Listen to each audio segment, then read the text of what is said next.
हंगामा 24 आपकी। तो जैसा कि बिहार विधानसभा चुनाव का तारीख तय होना बाकी है, लेकिन सारी तैयारियां सारे प्रत्याशी सारे विधानसभाओं में शुरू कर चुके हैं।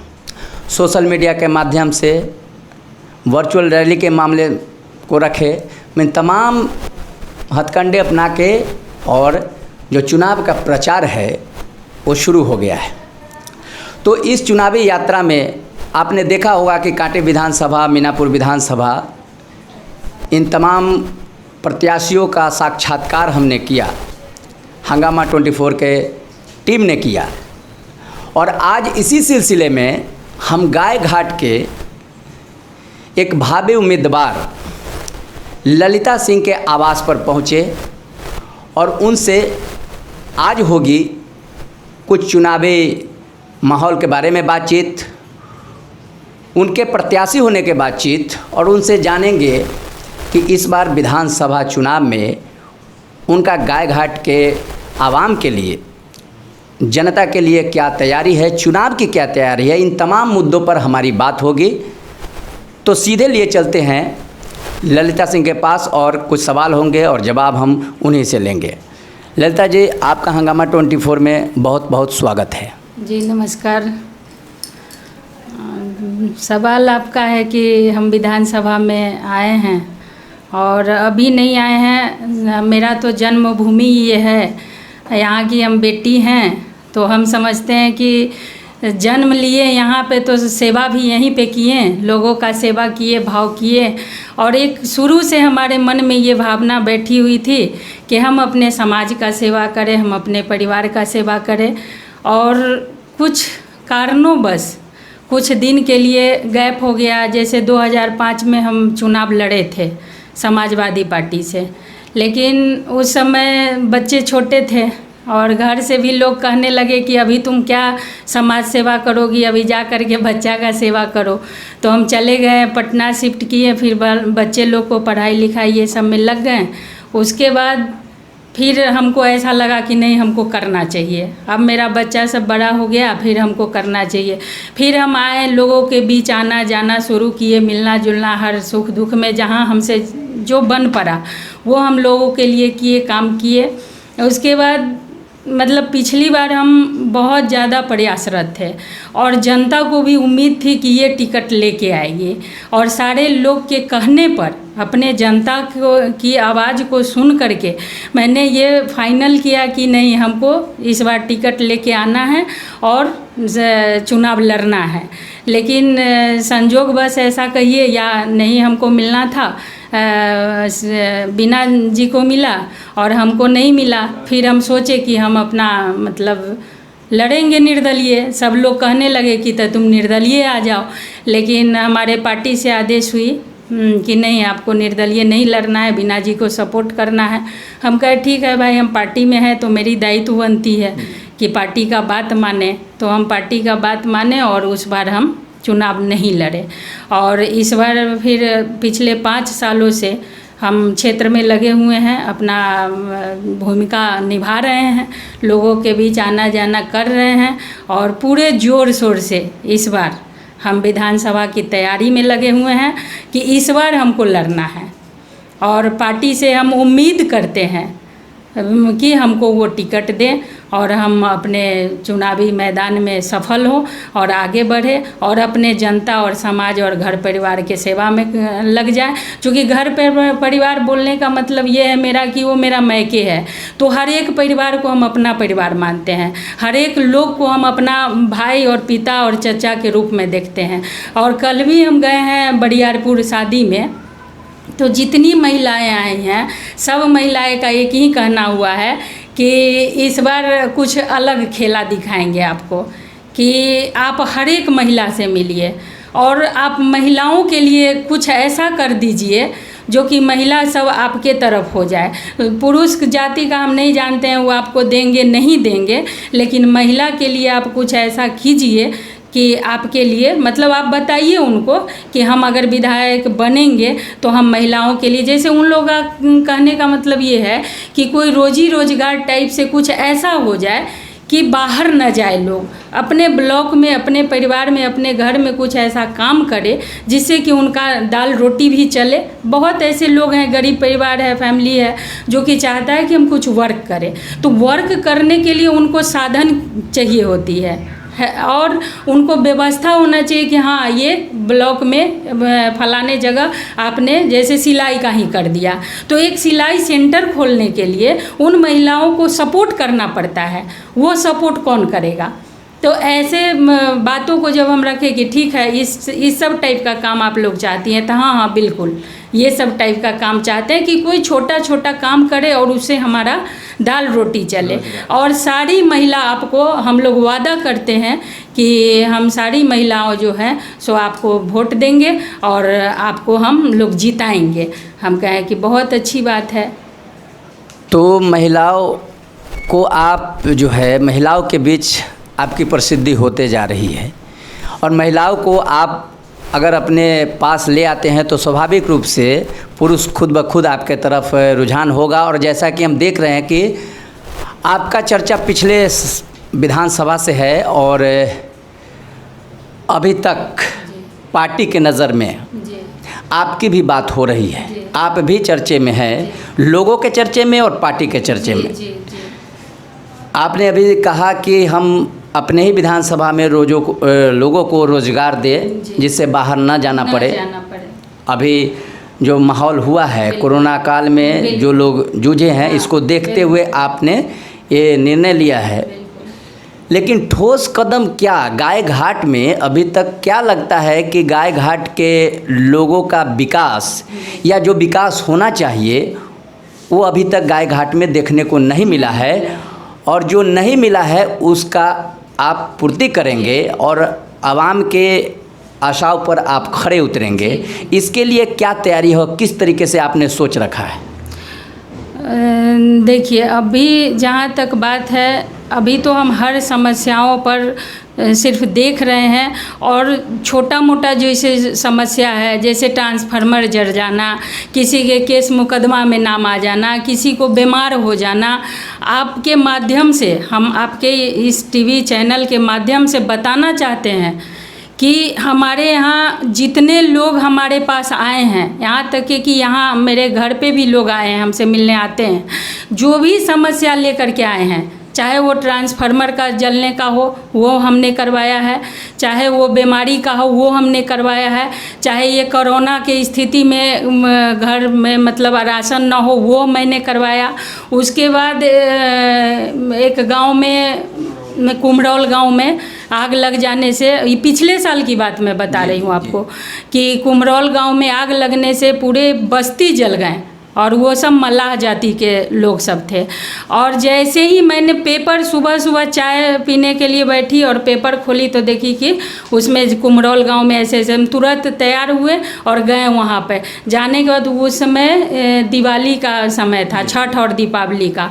हम यही सोचे कि जब हम परिवार मानते हैं इस गांव समाज को, तो हम पर्व के दिन नया कपड़ा पहने और भोजन करें और वो लोग नहीं, ऐसा नहीं होगा। तब हम जा कर के सारा सामान, कपड़ा, सभी के लिए कपड़ा खरीदे, अनाज खरीदे और सबको जा कर के दिए। बीडीओ से जा कर के बात किए और बीडीओ साहब मदद भी किए उन लोगों को सामान, बर्तन वगैरह वगैरह के लिए, और घर उर के लिए भी मिला, जो हमसे बन पड़ा उन लोगों के लिए हम किए।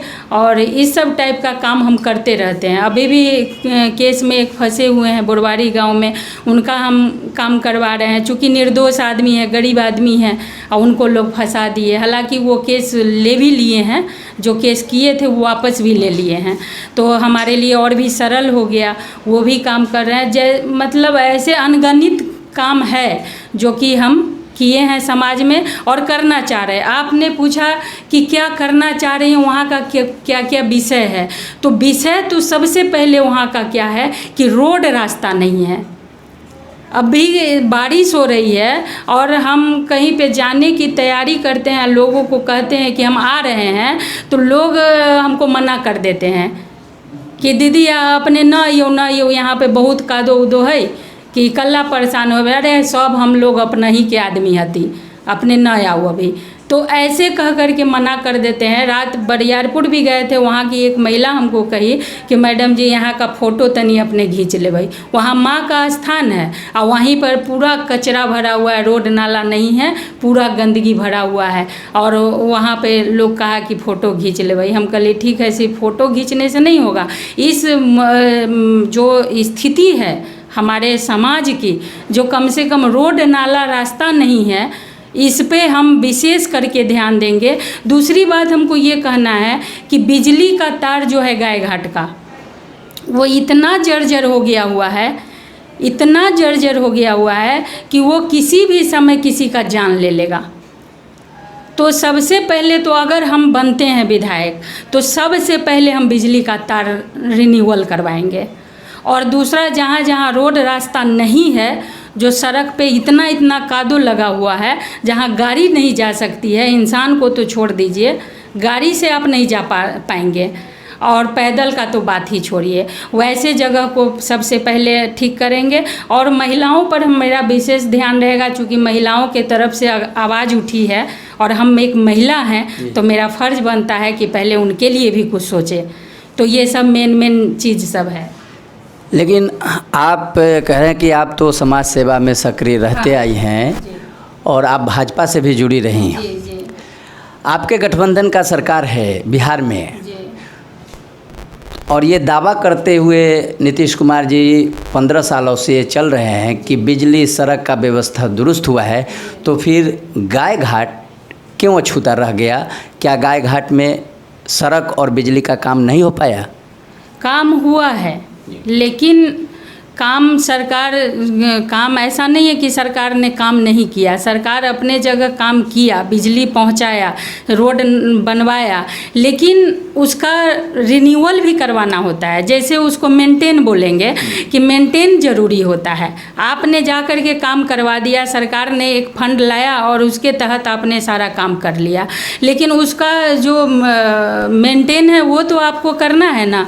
तो वो जिस विभाग को करना है, जिन लोगों को करना है, जो हमारे विधायक बन करके आज 5 साल से बैठे हुए हैं या इससे पहले 5 साल विधायक रहे हैं, तो उनको देखना है ना कि हाँ कहाँ पे क्या है नहीं है। एक पुल भी टूटा हुआ है यहाँ का, धोबौली का पुल पे हम चढ़ करके चचरी का पुल बना हुआ है और हम उस पे चले। हम वहाँ का लोग एक ही सवाल करता है कि यहाँ का पुल बनवा दीजिए आप।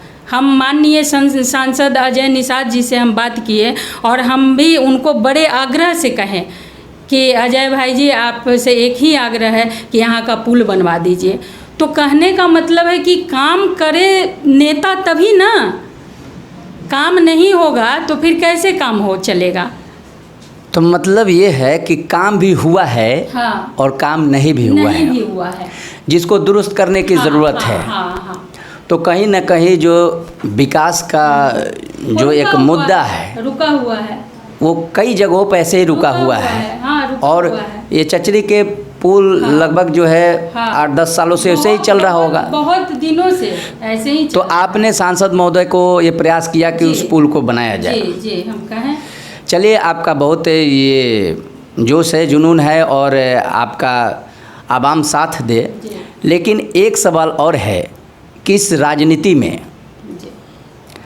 जहाँ पर बाहुबलियों का वर्चस्व, जहाँ पर पैसे का बोलबाला, और कह लीजिए कि आपके जैसे ईमानदार प्रत्याशी का किस तरीके से सरवाइव होगा विधानसभा चुनाव में, और किस तरीके से आप रणनीति बनाए हैं कि अभी के माहौल में जो चुनाव का है, जो बाहुबलियों और पैसों का जो खेल चलता है, ये सब जगजाहिर है, उसमें आप किस तरीके से सरवाइव कर पाइएगा और किस तरीके से आप जीत की ओर कदम बढ़ाएंगे? देखिए, बात आपने बहुत अच्छी की है हमसे, और ये सवाल बहुत ही मतलब झिकझोर देने वाली है, क्योंकि ये सवाल मैं खुद से भी करती हूँ कि जहाँ बाहुबलियों का राज है, जहाँ इतने बड़े बड़े लोगों का राज है, वहाँ मेरे जैसे एक समाज सेवा करने वाले लोग का क्या हो सकता है। ये मैं खुद अपने आप से भी सवाल करती हूँ। अब रह गई बात कि इसके बाद भी मैं इतना बड़ा हिम्मत दिखाई हूँ, तो ये जान लीजिए कि हम वैसे परिवार की लड़की हैं जहाँ हमारे पिताजी डॉक्टर रहे और समाज का सेवा किए। डॉक्टर थे और समाज का सेवा किए गांव में रह करके। और हमारे भाई भी मुखिया रहे, वो भी समाज का सेवा किए। हमारे घर में हमेशा गीता रामायण ये सब चलते रहता था, हम लोग सुनते रहते थे, पढ़ते रहते थे।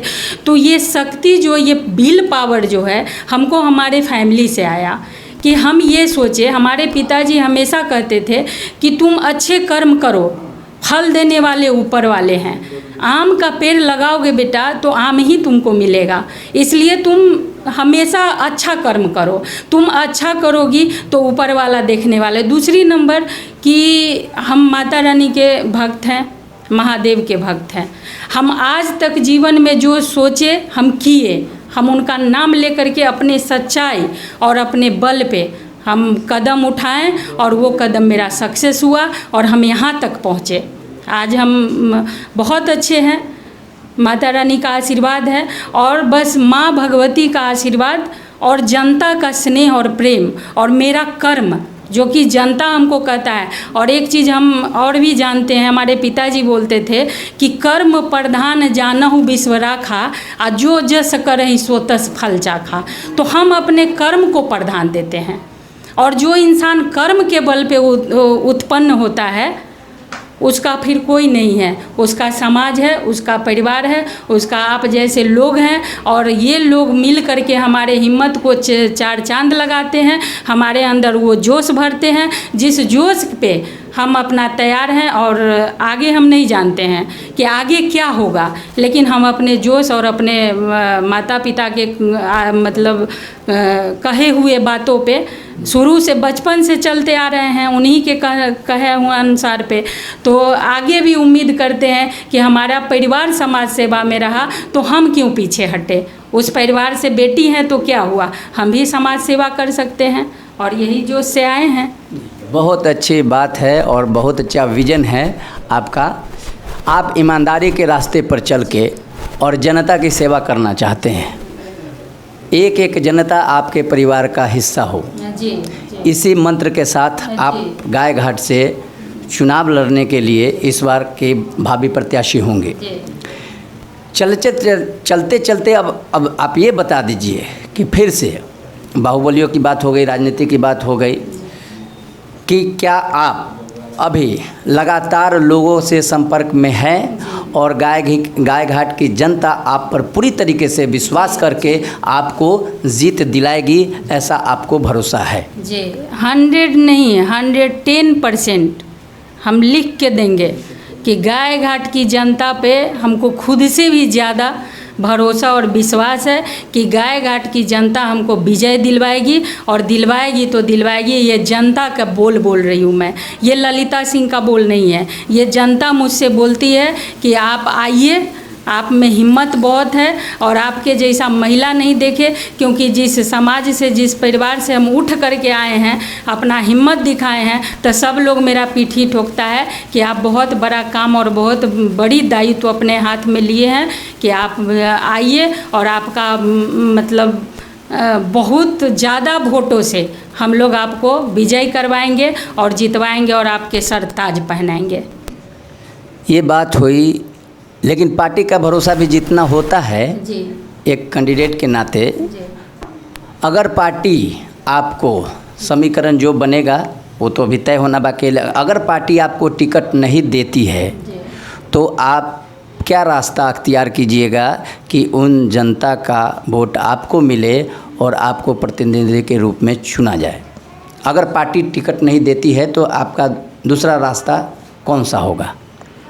पार्टी टिकट नहीं देती है तो फिर तो सोचने वाली बात है, क्योंकि जिन जनताओं को हम वादा किए हैं, जिन जनताओं के मुझ पे उम्मीद है, पिछली बार भी उन लोग का उम्मीद पे हम नहीं खरा उतरे, चूँकि पार्टी से हमको आदेश हुई कि आपको नहीं खरा होना है, तो हम पार्टी का बात माने। उस समय भी जनता को हम समझाएं कि देखिए अगला मौका हम ही को मिलेगा, इसलिए आप लोग घबराइए नहीं, अगली बार हम ही आएंगे, कि इस बार चलिए कोई बात नहीं है, ऐसे भी हम आप लोग के बीच हैं, रहेंगे, आप लोग घबराइए नहीं। तो इस तरह के कह करके हम सारे चीज़ को मैनेज तो किए हैं, लेकिन अगर हमको पार्टी टिकट नहीं देती है इस बार भी, तो फिर तो हम निर्दलीय तैयारी करेंगे। जी, तो लेकिन है, आप प्रतिभाशाली महिला है, जोश है, जुनून है, और आप एक सिपाही के रूप में पार्टी के लिए भी काम करती आई हैं। जी जी। तो निश्चित रूप से आपको मिलना चाहिए टिकट, लेकिन ये तो अपना पार्टियों का समीकरण है और आपका उसमें नेतृत्व है। तो ये थी ललिता सिंह जी, जो गायघाट से भावी प्रत्याशी होंगी भाजपा से। लेकिन अभी समीकरण आना बाकी है, अभी चुनाव का टाइम है, लेकिन प्रचार अभी से शुरू हो गया है। हर लोग अपने जनता से मिल रहे हैं, जनता के बीच अपनी छवि बनाने में है। और ललिता सिंह से मुलाकात हुई, हंगामा के टीम ने मुलाकात की है, बहुत सारे सवालों का जवाब बहुत बेहतरीन ढंग से दिया। और हंगामा की पूरी टीम को ये भी इच्छा है कि आपके जैसे प्रतिभाशाली महिला और आपके जैसे जोश जुनून वाले महिला और ईमानदार महिला की राजनीति में सख्त ज़रूरत है। तो ललिता सिंह से अभी वार्ता थी, हम फिर किसी और शख्सियत से आपकी मुलाकात करवाएंगे। ये हमारा चुनावी यात्रा चल रहा है, पूरे मुजफ्फरपुर के 11 विधानसभाओं में हम घूमते हैं, लेकिन इन प्रत्याशी यानी ललिता सिंह से बात करके हम भी खुश हुए और पूरी टीम खुश हुई। इसके लिए ललिता जी आपका फिर से बहुत बहुत धन्यवाद। बहुत बहुत धन्यवाद सर।